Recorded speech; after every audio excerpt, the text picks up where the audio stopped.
Welcome to Attenuation, a weekly podcast where two friends come together to drink beer, discuss beer styles and trends, and just generally ruminate on the meaning of life, aka beer. If you enjoy your time with us, we invite you to become a weekly listener and subscribe to the podcast. Without further ado, here is this week's episode.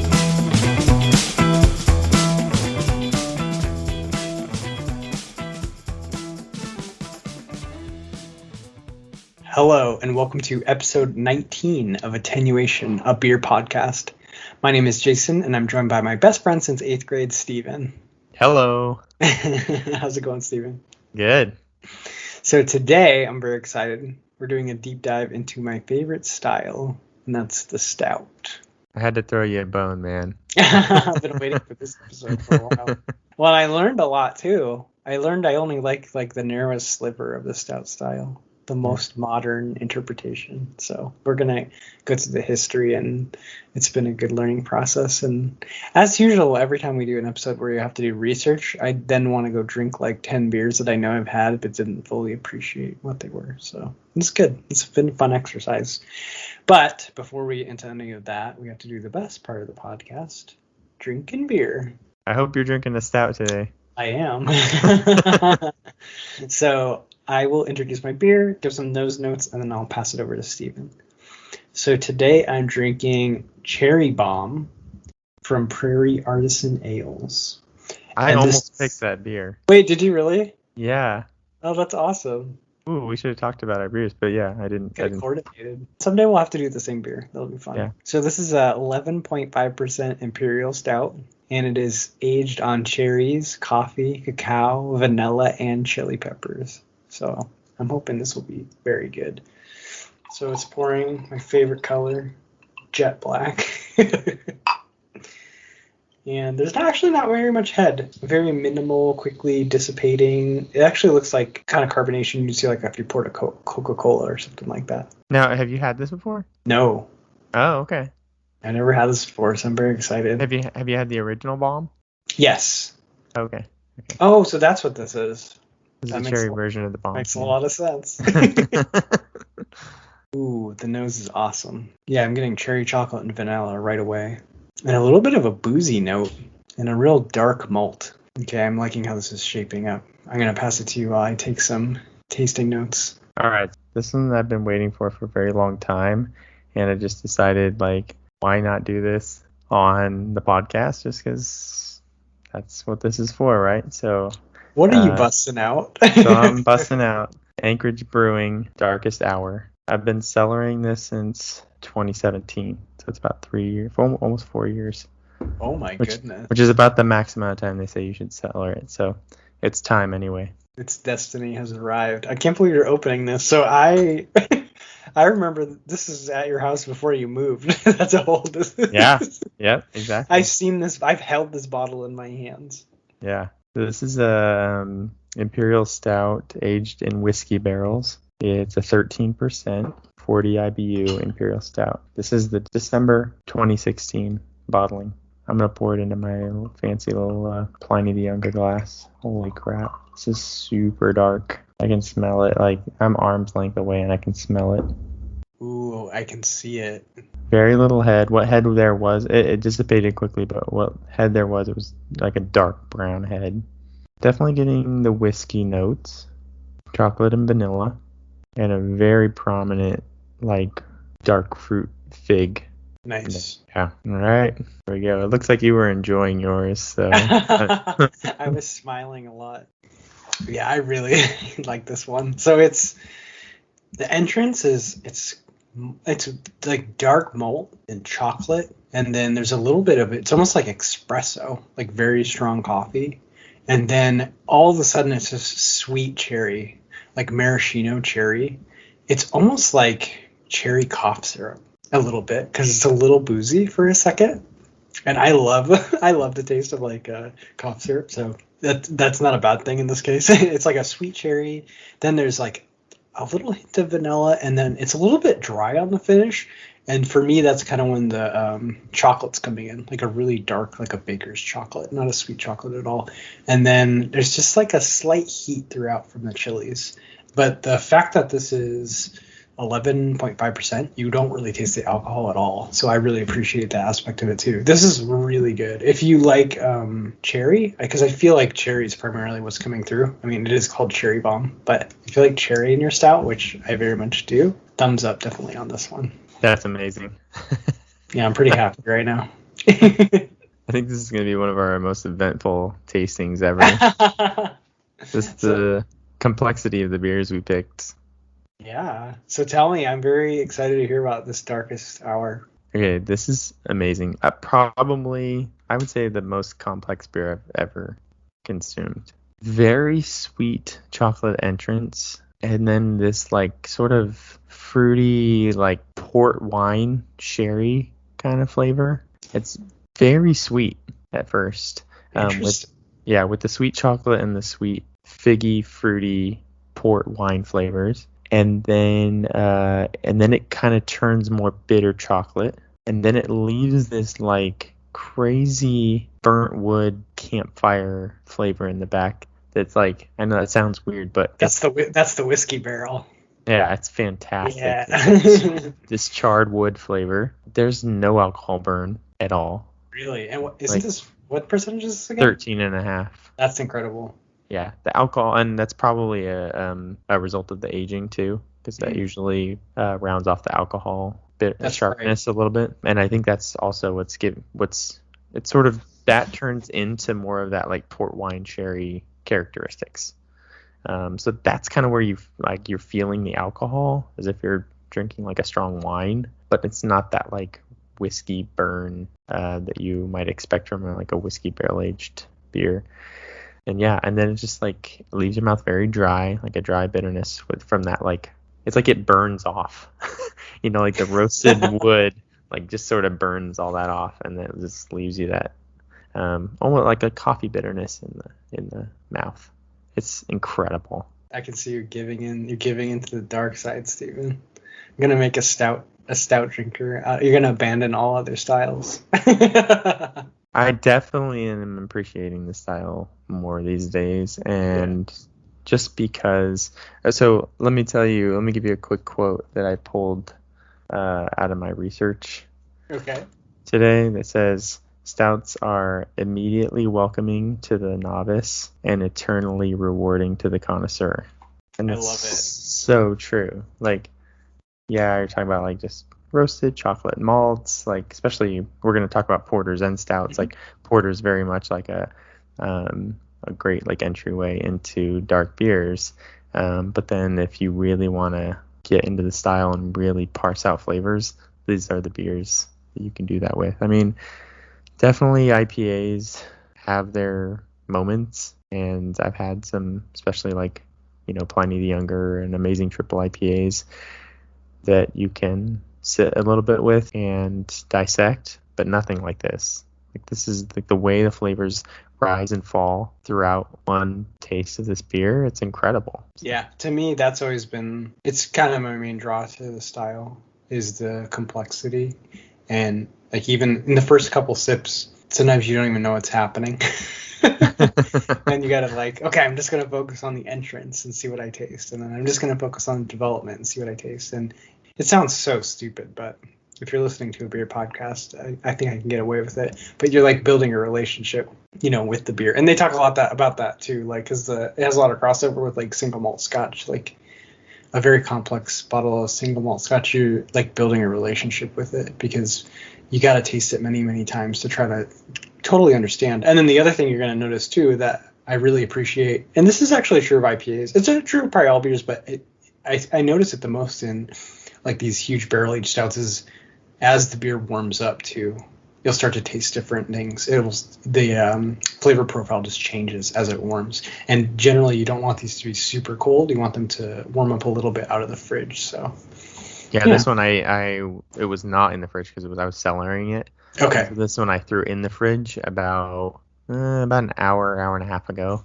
So it just cooled it down. Yeah, that's perfect. Because you don't want them to be super, super cold. Like, and I keep my fridge really, really cold. So I can't even imagine drinking this cold, honestly. Really it'll mute a lot of the flavors. So it won't. And as it warms up, they kind of start to express themselves. So cool. I'm really excited that you like that. Okay, cool. So that was our drinking beer segment. And then you have this exciting beer news. I'm very jealous. And also, I was jealous because, one, you were texting me, so I was jealous. And then, two, I was jealous because of all the pictures on Instagram. So do you want to tell us a little bit about your most recent trip? Yeah, I apologize, buddy. The problem is you're the only one that like understands what I'm going through while I'm and like the excitement that I have. So, my wife would also understand the excitement. She's there with me. So, I just needed someone else to tell. So No, I apologize for making you jealous with all my. I was living vicariously through you, but I was also super jealous. But yeah, so my wife and I took a little trip to Denver. We visited a bunch of different breweries. We have experienced Denver multiple times, me and you with the beer festival, and it's very fun. And some of these breweries do come down to the festival, but I've always wanted to get up into northern Denver, into some of the suburbs, and go to some of these breweries that I have come to very much respect and love from afar. So that's always intimidating for me to go to the actual brewery. And we've talked about this like when we had our like beer stories, or we talked about going to a brewery and sort of being underwhelmed a little bit because it's just so exciting. But I have to say, New Belgium did not disappoint, mostly because the tap list was just ridiculous. I mean, I knew going in that they had all of their what they used to call Lips of Faith series on tap, so Transatlantic Creek, Le Terroir, and La Folie. La Folie is the Flanders Red, or Eau de Brown, I think. I don't know, somewhere right on that, on that reddish brown sour spectrum. And then Transatlantic Creek, we talked about it in the Lambic episode as being sort of one of the like really authentic lambics that you can get, because they do brew it in Belgium and then they bring it over and they mix it with their golden sour. And it was incredible. And then, of course, and my favorite by far was Le Terroir, which is a hoppy sour. And we've talked about that too, where it just like how it hits every single note of a beer that I like, what I want in a beer. I was just sitting there. I mean, all I could say was I want to drink this all day, every day. Like it's like sweet and sour and hoppy and dry. It's just, oh my gosh, it's just stupid. It's so good. Yeah, so that's it would also be a very expensive beer to drink all day. Oh yeah, for sure. That's exciting though, because a lot of times, we talked about it before, it's like sometimes the underwhelming part of when you go to a brewery is they don't have the real special stuff that you want to find. But it sounds like not only did they have the special stuff, but they had all the special stuff, so you're getting to drink it like right there on tap. That sounds amazing. Yeah, you had the full appreciation of the understanding of like the Transatlantic Creek. Yeah, I had a new understanding, a new appreciation for all those styles. It's really cool. And then they had a couple other cherry beers. The whole time I'm like, oh my gosh, Jason would be dying right now. Like, so much cherry. And they all were very good and complex. And there was one that was very like sort of almondy and leather with the cherry, which is incredible. And then another one that was aged in cherry whiskey barrels. And it wasn't overwhelming. It wasn't too strong, but the cherry came out so well. It was just ridiculous. And my wife loves Fat Tire Amber Ale, so she was in heaven as well, because Fat Tire on tap is pretty awesome.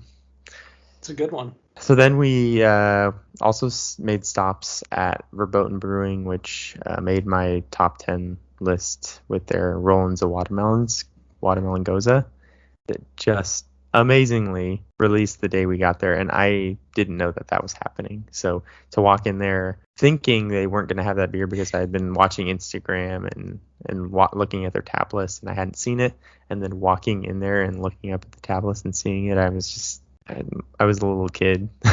The beer gods smiled on your trip, sir. Yeah, that was incredible. So I got to try that. I can't believe you went in the first day they were pouring it. That's amazing. Amazing, yeah. So I got to not only drink one of my favorite beers of all time, but also bring some home. Perfect. And they had this beer fridge where you could grab 4-packs, and there were like 2 left. And I was like, we need to get one of those. Like, go get one. And so Jill went and grabbed it, and he was like, "Oh, do you want to just keep that in the fridge like until you leave?" And we're like, "That what fridge?" And he was like, "Yeah, just put it back in that fridge." And we're like, No. "No, what if it gets what?" Someone will buy it. He's like, "I promise we have multiple cases in the back. You're okay." Okay. Nice. I thought for sure it was like the last one. Yeah, I wouldn't put it back either. I'm like, dude, I need this. Yeah. So that was great. So I got to bring some of that home. And then the next day, we tried another brewery that night. Actually, it's called Mash Lab. It was a recommendation from the people at Verboten. It was great food, great beer. It was fun. But the next day was Greeley, Colorado, where we went to Weldworks, which lived up to my expectations. That again, it was another one where I was like very excited but hesitant because I just didn't know if it was going to be as good as I thought. And it was. I mean, the beer list is ridiculous. There's sours. I drink a lot of sours on this trip. Theirs were unbelievable. I mean, the way that they put flavors together and the level of sourness is like they have it dialed in exactly. So it's like you're drinking something sour, but it's not a weird sour. It's not an overwhelming sour. And the flavors that they use, there was one that was a PB&J sour. It was like I can't remember the fruits. Very skeptical of that. Yeah, but it was like I can't remember exactly what fruits they used, but then it was brewed with peanuts as well, and it was ridiculous. Like the nut flavor was just a nice finish. Like it wasn't gimmicky or stupid. It was just so good. Oh, they just blew me away. So, and of course their IPAs blew me away too. They had a collaboration with the Other Half. That was just nice. The triple IPA, 10.3%, and it was so smooth but really dank and resiny. Oh, it's ridiculous. And then we also tried Wiley Roots, which is just around the corner from Weldworks. And I had never had a beer from them, but their tap list was just this like huge long list of smoothie sours and fruit sours, and they had soft serve ice cream made out of their smoothie sours. Interesting. How was that? Did you try the ice cream? Yeah, it was really good. Did it taste like sour beer? Tasted like sour beer. It was really weird to like look up at the menu and have like soft serve on the menu and then have an ABV next to it. Alcoholic ice cream. Nice. Yeah. So they had the soft serve, and then they also had like a frozen slushy version of some of their beers. And then they had just like their fruited sours and their smoothie sours, and it was so good. I had a watermelon limeade sour. That was the one I drank, and then I ate the ice cream, and it was really fun. I bought a lot of beer from them just because they were fun, and I have a lot of coworkers who like the smoothie sours, so I bought a bunch of those so I could give them away at work. The beer fairy is coming. Yeah, I had to give back, I know your friends have been because I've been given so much. Yeah. Yeah. But yeah. And that was about it for our beer drinking. We went to the Rockies game. We had to knock out another baseball stadium while we were there. Do you know off the top of your head what your count is at? I don't. I'm putting you on the spot. I know. I'm not That's sure. Okay. Probably like 12 or 13. Almost halfway there. Yeah. Nice. All right, cool. Well, I'll ask you one last question about your trip. So what was your favorite of all the breweries you visited? Breweries or beers? Breweries. Weldworks. Okay. Oh, nice. I thought I would. Okay. I was either that or New Belgium. That was my guess. Yeah, New Belgium was amazing. It was a great experience, but Weldworks beers are just something else. They're just something else. I just can't. All right. Well, I want to go on this trip with you. Yeah, we'll just repeat it together. Let's repeat it next year. Yeah, let's do it. Sounds very fun. All right, cool. Well, are you ready to jump into our main topic? Yeah, let's do it. So, stouts. We're deep diving into stouts. But the funny thing is, to tell the story of the stout, we have to start with a different style of beer, and that's the porter. So, maybe I'll kick us off. I think we did some similar research, but it's the turn of the 18th century, and brewers are starting to use brown malt. Now, brown malt, ironically, it's darker, but it takes less time to kiln. And what was interesting, too, is that when I learned in some of our researches, it's sometimes it's cheaper too. They would just like roast it very quickly, and it wasn't considered like special or good, which, that was kind of my preconceived notion. Yeah, it was like the worst of the worst, basically. Yeah, it was the worst of the worst. So they kind of had to like work around the fact that it was so bad. So like one of the things they did was I don't even know how to pronounce this, but Party Guile Brewing. So they would so this is actually kind of common where you can basically wash the grain, and the first time you do that, you're going to get a lot of sugar, but then you can always wash it again. You're not going to get as much sugar.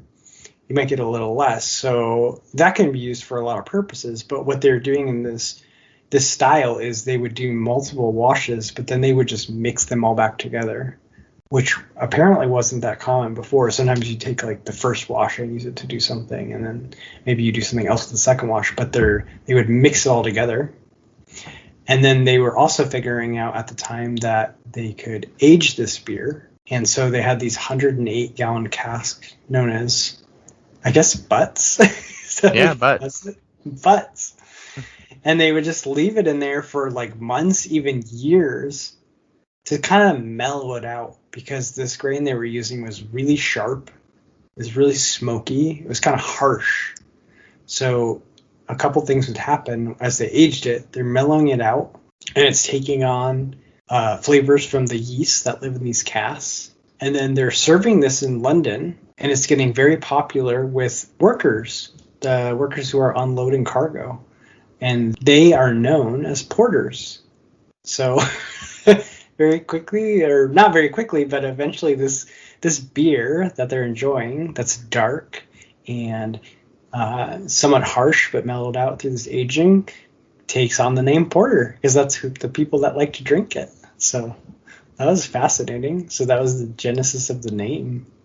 I love stories like that. Yeah, it's like it makes sense. It almost feels like it's made up. I know. We live in a simulation. Yeah, it's like some of those origin stories just don't seem real, but true. Yeah. Yeah, that makes sense. So porters is where the story of Stout starts, which is interesting. But so porters are becoming very popular. And they're also, as the ability to produce more and more is scaling up, they are starting to get exported. So they're exporting porter to all these other countries. And it's very popular there, too. And then, the thing that I was going to add, too. Go ahead. Because they needed to be aged, it favored the more wealthy brewers, because they were able to buy more space, because you had to have space to put these in barrels and age them. And if you just didn't have that much space to do that, there was only a certain amount you could make every year. So some of the wealthier brewers really started to buy tons of real estate simply for aging their porters. Yeah, that's fascinating. So in like anything you have to age, it's very expensive because you need space to do it and you need time. And the only way you get time is by waiting. So, and some of these are waiting years. So you could see how it would favor, it's starting to favor, and you're starting to see larger scale production because they have the ability to have that space and commit those resources to time. So and then it's getting exported, and the style is popular. So it starts to get copied in other countries, which is very cool, because whenever you have that style getting copied, kind of like we talked about before in the past with like method traditional, you're copying the style, but it's obviously going to be different because the local ingredients are different, and maybe you put your own little spin on it and someone else puts their own little spin on it. Water's different. Yeah, water's different. So now you're getting this evolution of the style, which is really cool. So I think in the late 1700s, they sort of figured out that they could cook the brown malt. They could cook it longer at a lower heat, and then they would flash heat it at the end and then sort of like pop it like popcorn. And the problem with that is that with this brown malt heated like this, you got way less fermentable sugars. So this is kind of where they started realizing that they could use pale malts for the fermentable sugars, and then the brown malts to give flavor and color. So where you're getting to the point where your recipe is like 80% pale malts, and then the other 20 is really where you're adding the color, the roasted flavors, the darker malts. And this is cheeky too, because we've talked about this before, but beer brewing and like tax evasion have like a long Yeah, right. Like romantic relationship with each other. But like so what are the laws and what are the loopholes? Exactly. Like, how do we get around this? But it's funny because they figured out like, some of the taxation was based on how much of the base product they're putting in. So they're figuring out all these ways to like, we still want to make this like darker beer, but is there a way we can do it where we pay like less taxes on it, which is fascinating. So that is what they started to figure out. Like, we can use the pale malts and just add a little bit of the darker malts, and that you still get the darker color and you still get the flavor. But we're doing it like in a more efficient manner, and so therefore we pay less taxes on it, which is pretty funny. I like that we see that as a recurring theme. Yeah. Humans always trying to get right, always exactly. trying to find loopholes to paying taxes for sure. One of the other things I was reading was in 1817 was the invention of the black malt, which was a very slowly kilned, but like at 400 degrees barley that has come to be, homebrewers are pretty familiar with the black malt, or it's called black patent malt, because it's very common in home brews. It's a quick way to give you nice color, like black color and roasted char to your stouts, and you can use very, very little, and it's flavorful enough and harsh enough that you don't need very much to get those flavors with it. So that was another big step in the malt, the grain bill of what was making up these beers. Yeah, so then it was interesting because around that time, I think we start to see the word stout arise, but they're using it as an affix. It's an adjective. So they're describing a porter. So they're saying this porter is strong. It's a stout porter. So it's still not quite its own style, I would say, but it's describing a stout. And the funny thing is, names are very powerful. To name something is to have mastery over it in some way, because you have an idea, you have a concept that you can then call in your mind. So I think, and this is a little bit of me projecting into the past, but by calling them stouts, those tended to get stronger. And then you also saw this effect of like the porters that were not called stouts got a little bit weaker. So even just applying that name to the styles started to separate them out, which is fascinating. So it's like the genesis of the style was almost the adjective used to describe it. So that's like the first time I think that they start using that word stout. And it reminds me a little bit of like imperial, like just means like strong, and that word kind of gets thrown around, and double imperial and all that stuff. But here you have the word stout being applied to a porter. Yeah, and then that's sort of where you got the divergence of the two styles. Yeah, and then it's cool too because you see really early on still like, and now we do this in the modern era too, but they started to add milk sugar and oatmeal. So that's kind of the genesis of like the oatmeal stout, which is super popular now. But that was just kind of them experimenting. Well, and then I think there was a lot of there was this whole thing about doctors came out and said that like the stout was good for you, and that it would like heal you, and so they just started like advertising as like medicine basically, and then they were adding like good things like sugar and made it sweet, and oatmeal made it sweet and creamy, and they were very much appealing to women, they said at the time, women drinkers, so they were kind of trying to make it sweeter and lighter. Yeah, totally. Well, because when you add the milk sugar, it said yeast can't consume lactose. So generally what happens is you get a slightly silkier and sweeter end product.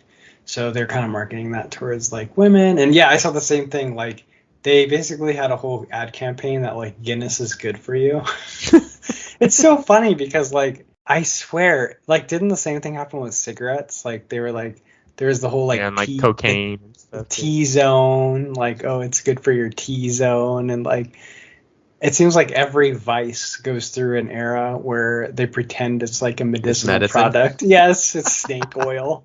And they're like, oh, this is great. And not only is it really fun to drink, it's good for you. And then eventually, we have to crack down on that. It's actually not good for you. Yeah, it's really funny. So there's that whole Guinness had basically a whole ad campaign basically talking about how it's good for you, which was pretty funny to me. Yeah, it's amazing. And then I think one of my other notes about it was that this divergence of style was regional. And so you had the English that were using the brown malt still.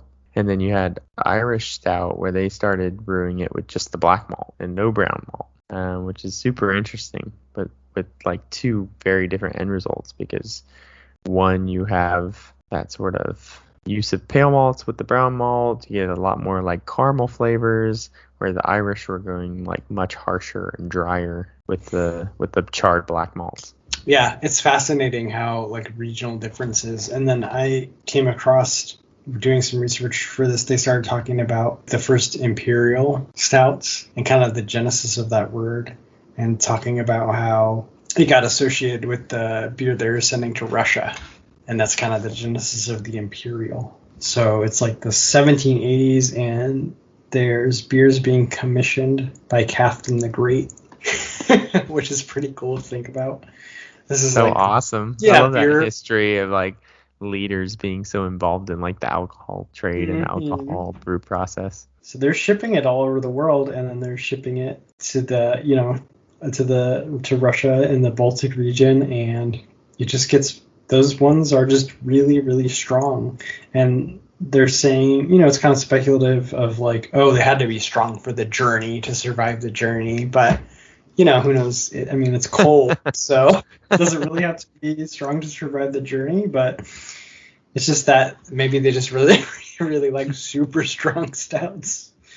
So what I love too is that this was a hold that the English had over the American colonies for a while too, because all they could grow in America was corn and potatoes, and just couldn't make good beer out of those. And so they had to import porter and other good beers from England like for a long time. Oh, I didn't know that. That's I just love that. Yeah.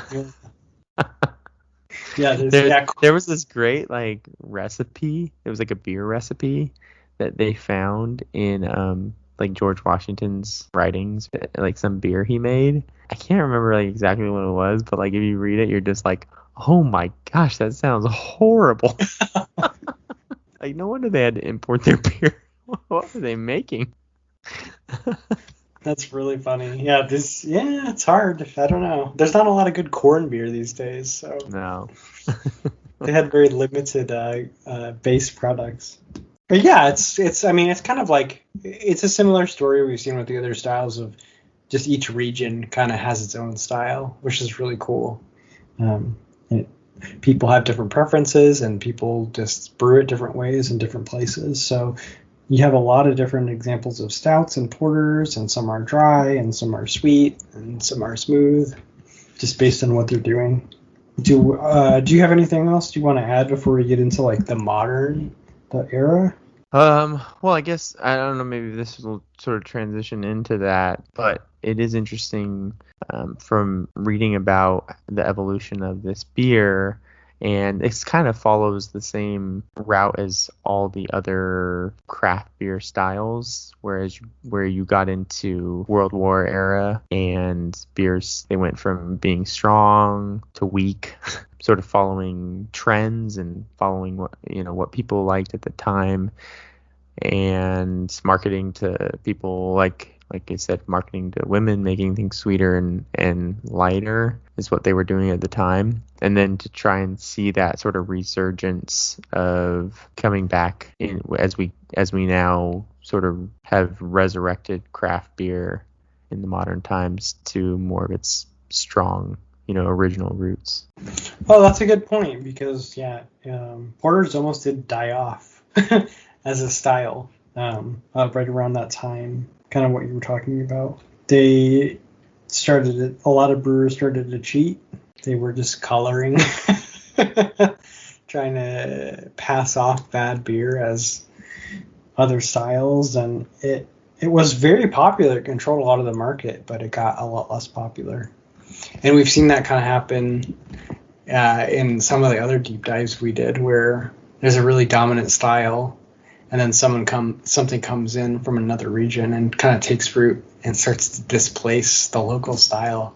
But it seems like all that stuff is temporary. It's just like fashion. Like if you keep all your clothes long enough, they'll all come back into style. And the same is true, it seems, for beer styles as well. So after World War II and the wars were so devastating to so many breweries. And it's something I've appreciated more and more is like just how lucky America was in the world wars, because we didn't get bombed. So I mean, obviously Pearl Harbor happened, but yeah, like so many of these countries just got obliterated and everything had to be restarted. It just didn't really happen to us. Yeah, so then we get into the modern era. So now, obviously, a very popular style now. You see a lot of stouts, a lot of porters, and then a lot of barrel aging. And additions have become popular in a lot of styles. Like, I think beforehand, you might have a beer that you consider might be kind of chocolatey or something, but historically, they weren't actually putting chocolate into beer, but nowadays they put everything into beer. We put just the beer ahead today.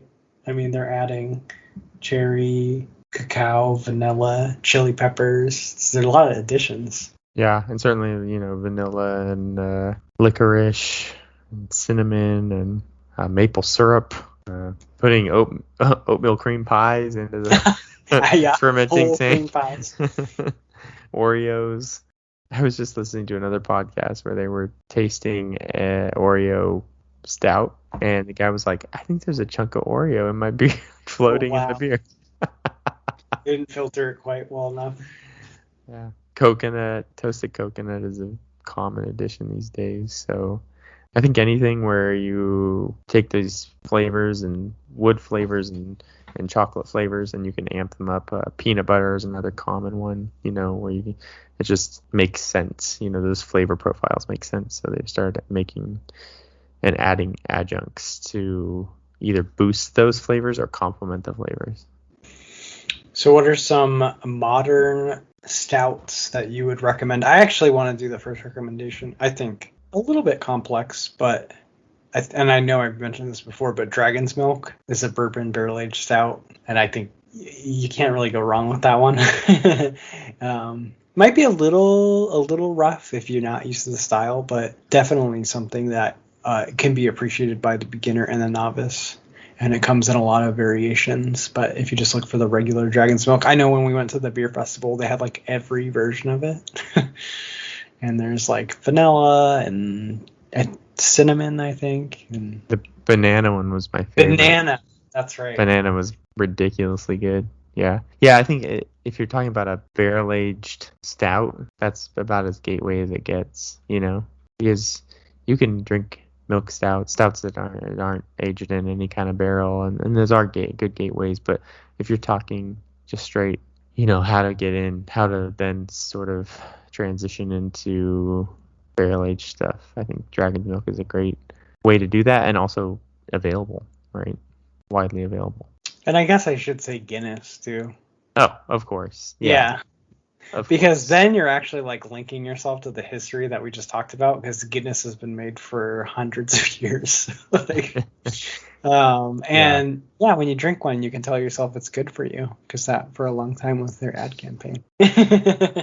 What's the other Irish brewer? Is it Murphy's? Yeah, Murphy's. And also there's Beamish. Oh, Beamish. Beamish is the other one. So Murphy's, Guinness, and Beamish were the three Irish breweries that were dominating the stout market in the 1800s. Yeah, I think that should be really our recommendation. I want to jump straight to the barrel-aged stuff, but yeah, first taste the history, appreciate the history, and then you can kind of drink some of the more modern stuff, because the modern stuff does get wild. Well, I think too, we should mention the the porters, even if you want to go a little bit more gateway to just the darker beers, Deschutes Black Butte Porter Excellent really choice. can't be beat. Anchor Porter I drank on the podcast. It's very good. And then Geary's London Porter is also a really cool sort of original style if you want to go back to how porters really were at the beginning. That's the one that's really claiming to be authentic. That's from Portland, Maine. I don't know how easy it is to get, but it would be a very interesting beer to taste because, like I said, it's a porter, but it's in a different vein than like these new American porters like Deschutes Black Butte. It goes back to that sort of like harsher, it's like cheap brown malt, rounded out with the aging and the mixing of different strengths. So it's just a more authentic version of that early English porter. If you really wanted to go to the heart of this, to the root of this episode and the deep dive of the stout, that's where you would find it. Totally. And then on the far end, you're going to find a lot of barrel-aged stuff with a lot of additions. Again, like I said, the one I'm drinking today, Cherry Bomb, but there's stuff like that everywhere, and it's really popular. They go through a little bit of trends. Like for a couple years ago, or I have such a loose grasp on time, but I know oyster stouts were popular again for a while. And we tried a couple of those, and I really like those. It doesn't sound necessarily like it'd be really good, but it actually goes really well, that kind of salty. Just to clarify, that is a stout made with oysters, right? Like oysters are put into the beer? From what I understand, yeah. Or like at least oyster juice or whatever. Yeah. So it like adds a salinity, but it doesn't really add a whole lot of fish flavor, I think. Is the point. Yeah, and those were popular. I think this couple breweries still make one, but now I feel like adding chilies is really popular. You see, what I want to mention is when we did the food pairing thing at the beer festival. Remember the oysters, and it was paired with like a brown ale. Yes, it was incredible. Like I just wanted to keep doing that over and over again, which I think I did. Because I love oysters on the half shell. Well, you were in heaven because they were like letting you you could eat as many. Yeah, I could do as many as I want. But yeah, the oysters with the brown ale, that like chocolatey brown ale, fantastic. So I can totally see that pairing. Yeah, so that was popular. I think there's a few places that still make those. But yeah, it kind of goes through cycles. But right now, what's popular is mole stouts, which I actually really like. A little bit of chocolate, a little bit of chili. And then cherry is always a really good compliment, but you'll see a lot of vanilla and coffee. There's a lot of different flavors that lend themselves really well to stouts. So and then you'll also see not just the flavors, but other adjuncts like in the grain bill, like rye, which is going to add like spicy pepper flavors, wheat, which is going to be more for like head retention and mouthfeel. Same with oats. You'll see like smoked malts added, simply just for that like smoky flavor. And then even just like sugars like maple syrup and molasses that are both gonna like lighten the body and raise the ABV. They're doing tons of stuff with this style now, and it's kind of like the style that lends itself to that, right? Like because like we've talked about, like you already have a complexity of flavors in your base beer, and then you can just play on that with adjuncts and different grain bills and stuff. So. Yeah, it's just as a base beer, and that's interesting too. Like kind of we talked about like Rusty Nail's one of my favorite beers, and that's built off of they just make an oatmeal stout. Is that called the First Nail? The First Nail, I think. Yeah, but then you can build these out by aging them and adding all these things to them, and just as a style, it just takes on a lot of flavors really well. So. You can really do a lot of fun stuff with it. Like, it's interesting that there's, as a base beer, it can take on like anything from vanilla and cherries all the way to like dark chocolate and chili peppers and cinnamon. So you can just take it in a lot of directions, and you get a lot of complexity in combining that with barrel aging. So, well, just the fact too that you can go bitter, right? You can go harsher. You can go wood, whiskey, coffee, right? Or you can go sweet with it. Yes. And add peanut butter or milk sugar, and I like it's such a great. Like it's amazing that you can kind of go both directions because I don't think you can really do that with any other No, beer. I don't think so. I mean, think of like an IPA as a base beer. I mean, You're they not. have done it a little bit where you can go They bitter and do. sweet, but I Yeah, don't. But it doesn't work. I mean, in my personal opinion, I don't think it works that well. I don't think so either. Like they experiment, but like as a base beer, it just doesn't take the wide variety of flavors like that as well, in my opinion.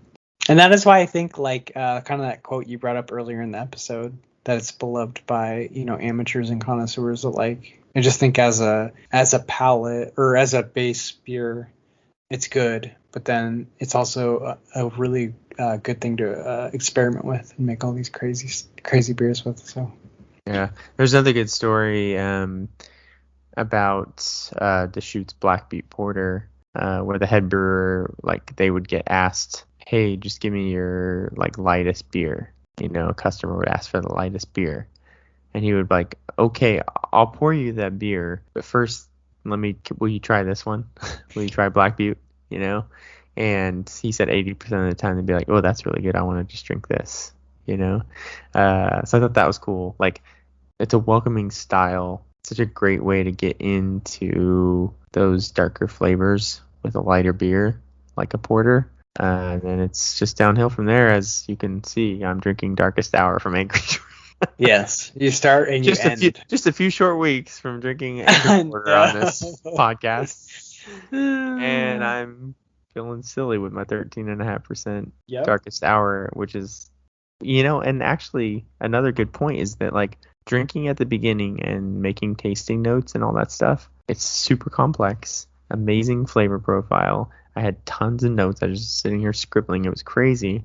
But then since then, as we just talk and I drink and sip it, like, I'm not playing all those flavors out in my head every time I take a sip. Now I can just drink it, and it's just like, it's so pleasurable. Like, it's not, I'm not dissecting it every time. It's mostly just sort of that first time. But now it's like I can just enjoy it as a whole, as one thing. It's a sign of a really good beer. When you pay close attention to it, you can, pick it apart and see all these different nuances about it, but you can also just drink it and enjoy it. Mm-hmm. It's a really good beer. I'm very jealous. Very jealous of you right now, sir. But yeah, I do wish you were drinking this with me. I have another bottle, so.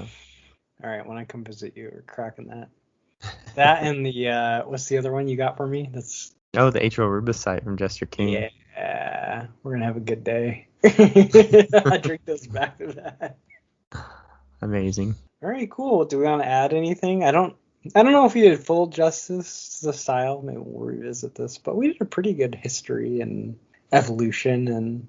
Yeah. Well, I mean, I always just learn. I basically, like I said, I have imposter syndrome, so I don't really know as much as I know I don't know as much as I know. I think I know, or anyone else thinks I know.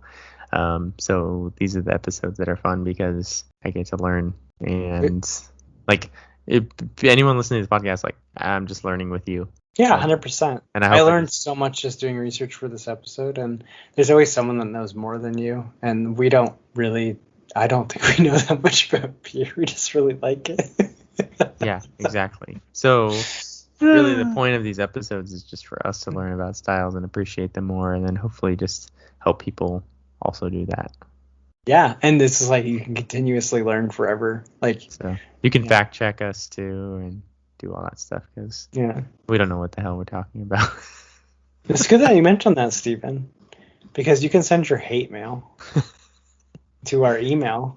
Yeah, let them know where they can send their hate mail. Which is contact.attenuation@gmail.com. And if it's hate mail, I'll be excited to open it. We like all mail. We like attention because we don't get a lot of emails. Any press is good press. Oh my gosh. And then on Instagram, where Steven's been taking, I think photography is your calling, sir, unless it's your wife that's taking all those cool pictures. No, it's me, but I don't know. Attenuation.podcast is our Instagram. Steven's taking some pretty cool pictures with like cereal and fruits. Yeah, I'm like trying to make little scenes. I like it. I've been giving it the hearts. whatever you do. That Trix beer, by the way, was okay, but it wasn't as good as my other cereal beers.